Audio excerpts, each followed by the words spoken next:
Well, hello everybody. So my name is Sam Mazloum and welcome to the 30% Club session in the Target Gender Equality Lounge today.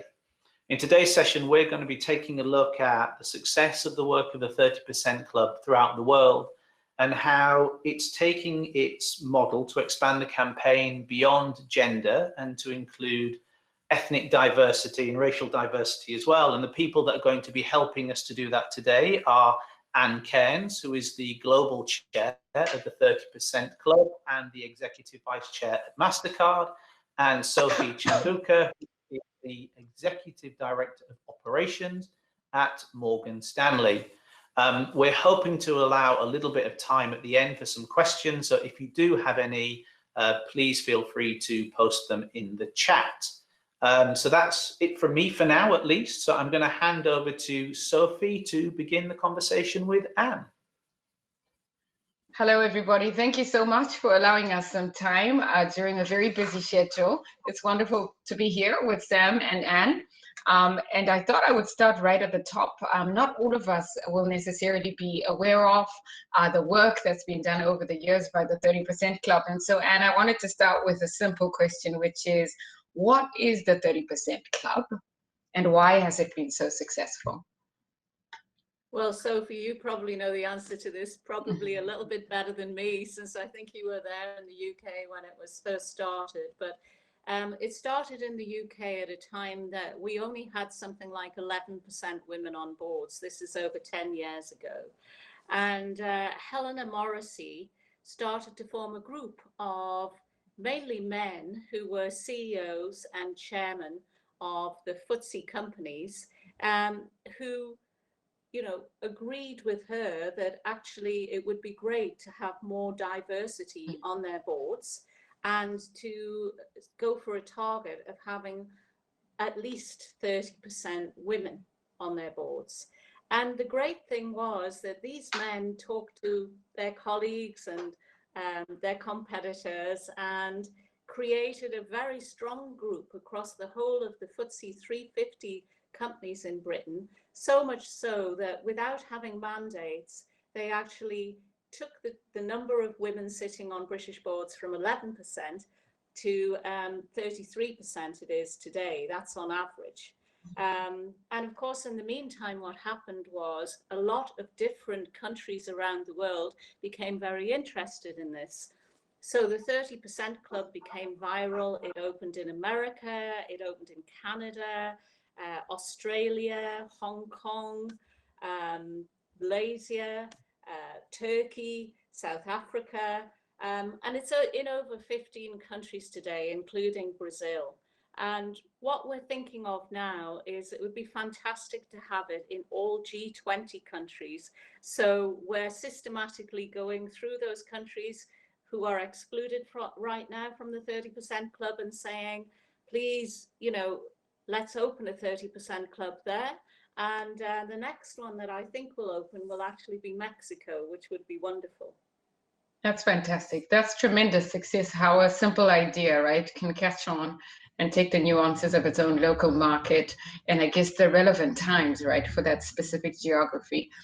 When we're looking at the world stage right now, Anne, and I remember when we first met as a Black woman, one of the things that was sometimes difficult for me to reconcile was the absence of women of color in this conversation around the boardroom. So this would be at a time prior to the tragic death of George Floyd and the discussion that we're now having about race in the workplace. But even then you were comfortable with the idea of broaching the subject and thinking quite deeply about the necessary work, right, to take the 30% Club to the next level.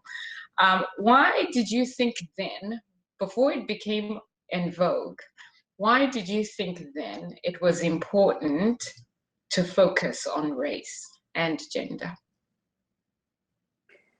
You know, I talked to quite a few of the CEOs and chairs, and it was interesting because they've been saying to me it was not obvious to them 10 years ago that it made sense to have women on boards. But obviously we've evolved so much from that time. And when you think about it, if you start not representing people of different ethnicities and different backgrounds, then really what you're doing is you're recruiting from a very limited talent pool to run some of the biggest companies in the world. And it just didn't make sense to me that that would be the case. So that's why I started thinking about ethnicity. I mean, obviously sitting here in Britain, you know, we have a really multiracial society here. And so it seemed an obvious thing to think about. And as you say, before we'd actually got around to setting new goals for the 30% Club, we had that terrible killing in America, the Black Lives Matter movement, and that just gave it even more impetus. Now, interestingly, in Britain, we had the Parker report, and what that did was it encouraged FTSE 350 boards to go for at least one person of colour on their board by 2024. I thought that what we should do is we should join up with that, bring the target forward a year, but also say for the FTSE 350, we'd like half those seats to go to women of colour. So 50-50 men, women. Why wouldn't we go for that from the get-go?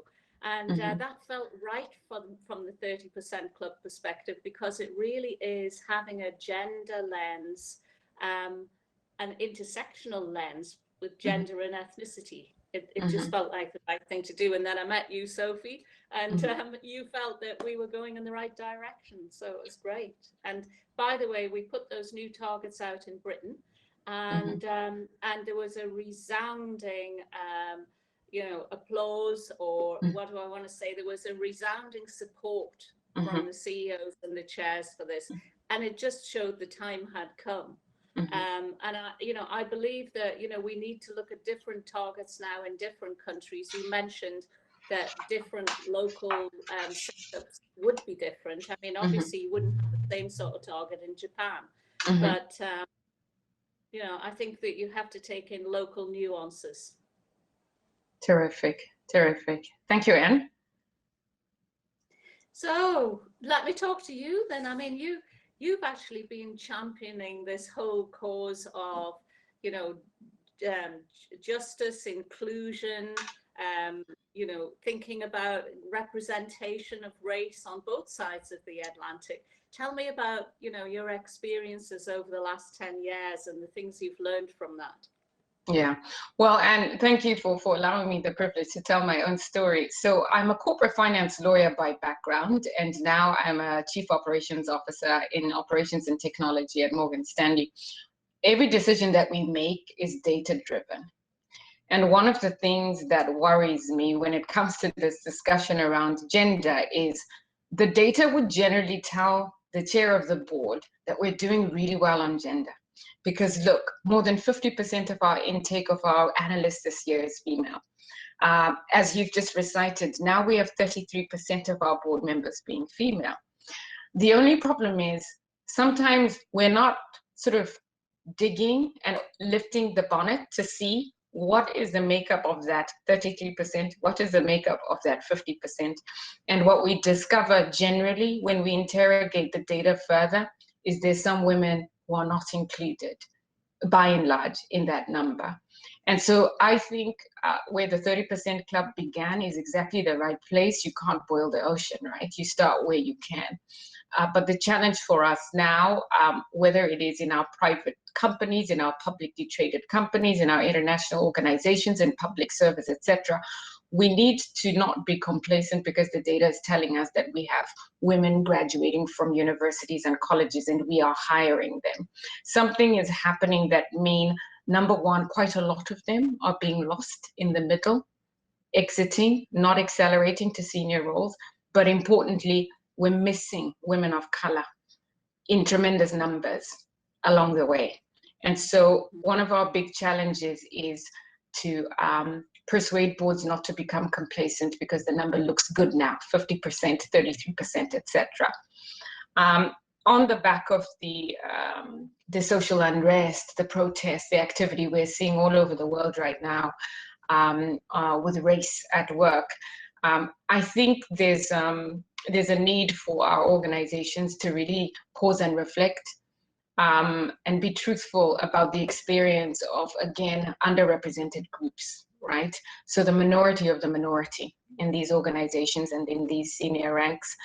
And when we do that, I think we'll discover that we need to examine our people processes, our policies, the way we go about selecting who is well ranked in an organization, the traits that we're looking for in our leaders. Do they feel a little bit masculine? Do they feel a little bit more Anglo-Saxon than they feel Asian, or they feel Black, African, or Caribbean, right?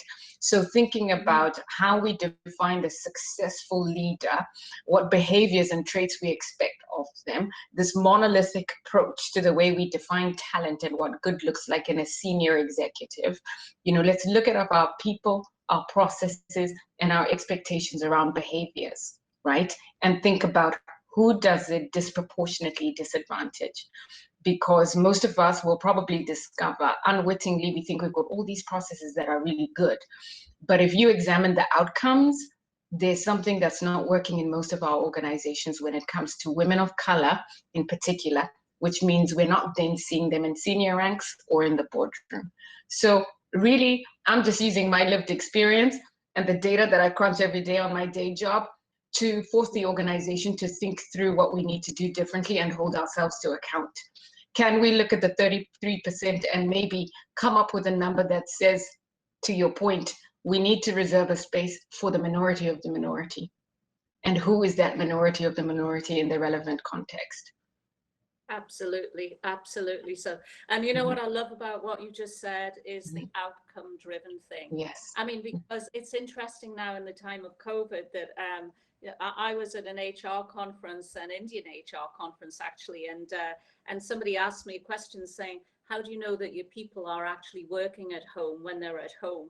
And I said, well, you're asking the wrong question. You should ask, you know, are your people being productive? What's the output? And exactly. And output-driven, views are definitely what we need for the future. But you know, you're absolutely right. We can just look around the room and know there's a problem when it comes to women of color, particularly, and also women making it to the top. And it is this piece in the middle. I think McKinsey wrote a bit about it, didn't they? Saying it was the first rung on the ladder, that the men started to accelerate and the women didn't. And even in my own company, we're actually looking at that inside Mastercard.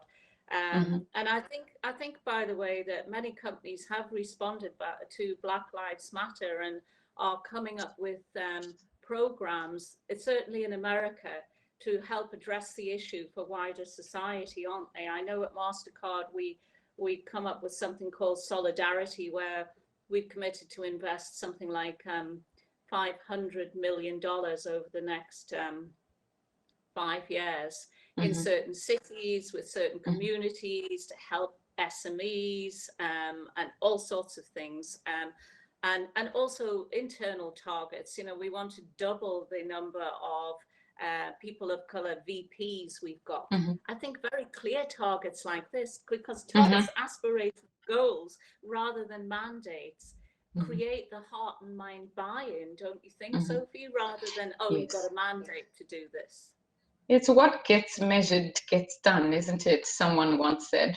And also, to be honest, there's certain organizations where having the target actually stimulates the cultural sort of evolution of the organization in a different way.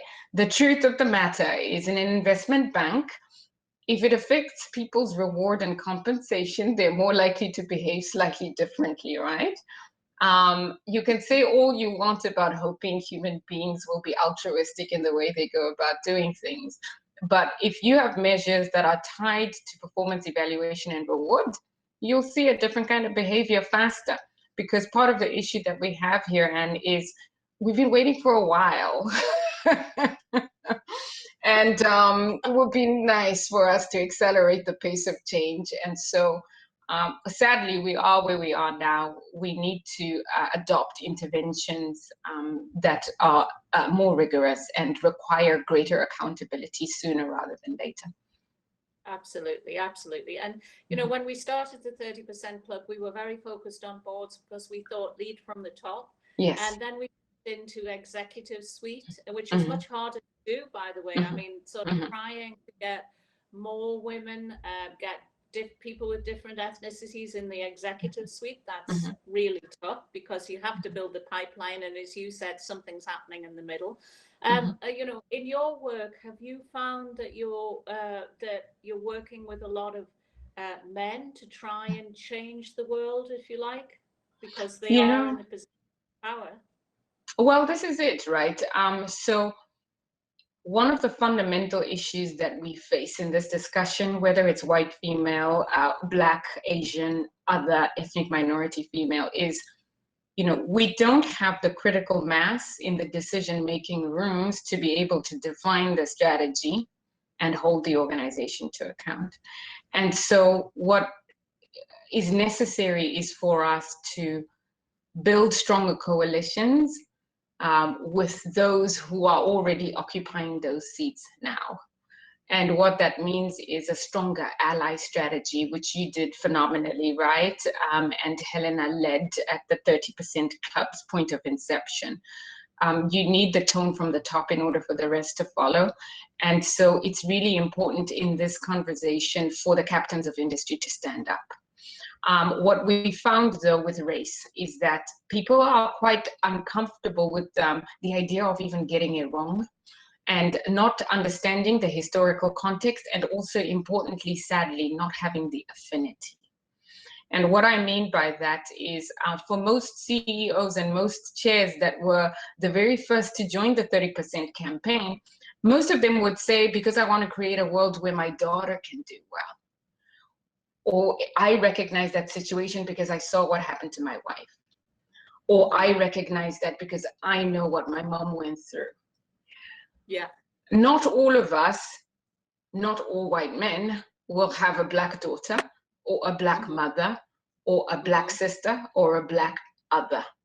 And so the issue there around affinity and actually intuitively understanding the issues is a real gulf that we need to close somehow. So I think some of the most amazing work that I'm seeing right now in response to the Black Lives Matter movement is the concept of reverse mentoring, because we need to fill the gap around affinity and connecting with the issue and understanding the lived experience by walking in somebody else's shoes. And we are finding that in our sort of operating committees, executive committees, the boardroom, that is starting to create a different kind of mature conversation, which means for the first time, we probably will see progress in a different way, right? And so captains of industry, affinity, reverse mentoring, filling the gap so that people feel a little more comfortable to go there is going to be fundamental to our success. Trust, right? It's also about trust. And it's not, the history of the world hasn't exactly told us that, you know, we as Black people can trust institutions and can trust the man who's at the seat or the helm of the organization. And so building those relationships and lifting the bonnet, as I said, on some of our systems and processes, and sort of inculcating a greater degree of bond, right? Expectation and trust will be very important to success. That is just such a wonderful description of it, Sophie. And I mean, one of the things that we're doing about in the 30% Club is exactly what you describe, that whole mentorship program. And it's not just within companies, it's actually cross-company. Yes. So, yes. for example, in Morgan Stanley could be mentored by somebody in Mastercard or vice versa. Yeah. And really getting that mix of ethnicity and all different backgrounds. Fantastic. Sam, I don't know whether there's any questions come through from the audience at all. No, it looks like the audience is a little bit shy in terms of asking questions in the chat. So I had prepared a couple earlier just in case of this eventuality. So one question that I wanted to put to you both was that so the 30% Club started as a campaign focusing on boards. and soon after extended that to look at targets for excos as well. And what we have seen around the world is that it seems to be that boards are progressing and changing and becoming more diverse quicker than excos are. Can you tell us a little bit, Anne, in terms of why that's the case, what the impact is, and perhaps what could be done about it? And then Sophie, it'd be good to get your views on that too. Yeah. Yes, well, I think the board is easier. If you think about the board of a company, it's usually about 12 people. If you're committing to have 30% more, or about a third women to begin with, you're looking for about 4 people there. And also, there are so many candidates out there today of different backgrounds. Sophie's mentioned that she's a corporate lawyer. I know I chair a board. I chair the IceClear Europe part of the Intercontinental Exchange Group. I'm the chair of the big clearinghouse in London, and one of my best board members is actually was a corporate lawyer. And so you can have people with different backgrounds, operating backgrounds like mine, people who've run P&Ls. So really you have a very broad breadth of talent pool out there that you can go after. And I think that's why boards have been really successful. Whereas in the C-suite, really what you're talking about here is actually developing people throughout their career in one company or another to actually climb the corporate ladder. And sometimes that's going to take 20, 30 years from the time that you actually started in a job. And if you're actually having that funnel narrow at the beginning, because you didn't recruit 50-50 men, women, or you actually didn't recruit anybody in your company of a different background or ethnicity, you didn't even bring them into the company, or you're having it in the middle, which is what we're talking about in general is happening on the women's front, then it's very hard to recover from that. And I think this is a nut that we really have to crack. And that's why Sophie's idea about mentorship, first you have to commit to bring people into your company, and then you have to make sure that they can be comfortable in the culture of your company. And maybe your company culture has to change to be more inclusive if you're not making people feel comfortable.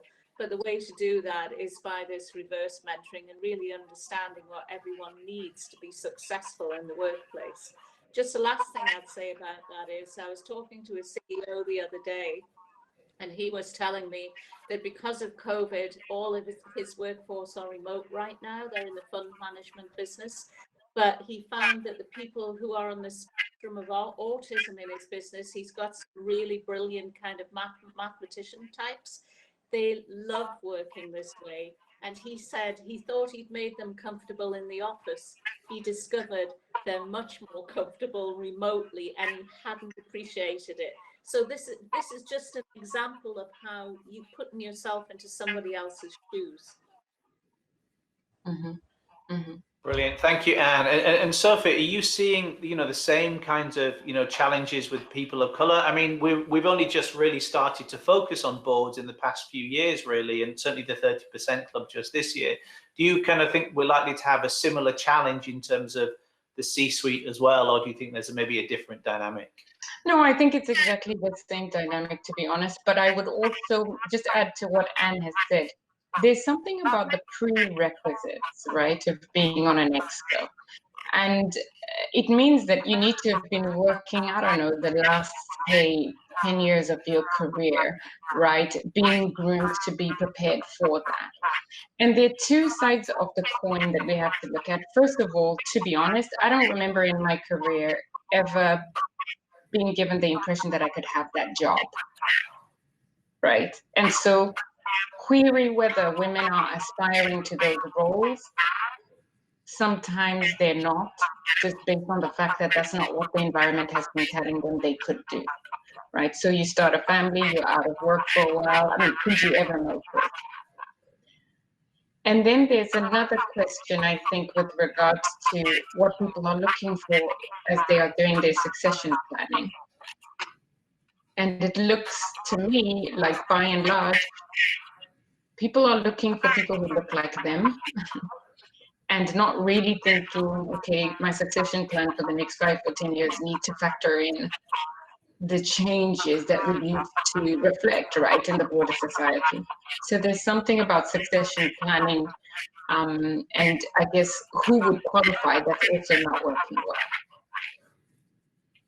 Fantastic. Thank you very much. I can see that we're just about kind of 3 minutes to the hour now, so we should probably kind of start to wrap up. I actually did see a couple of questions come in towards the end, but unfortunately, I don't think we're going to have time to cover them. One of them, though, maybe we can have a follow-up with Sarah, which is why the 30% club, not the 50% club. I know we could spend some time on that and the targets that are needed to be made around the world.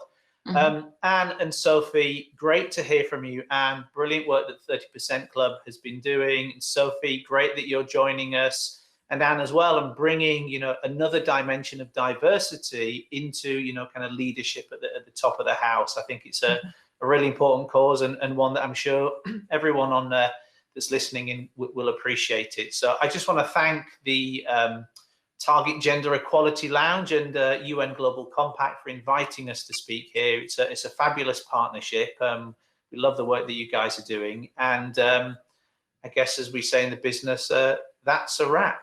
So thanks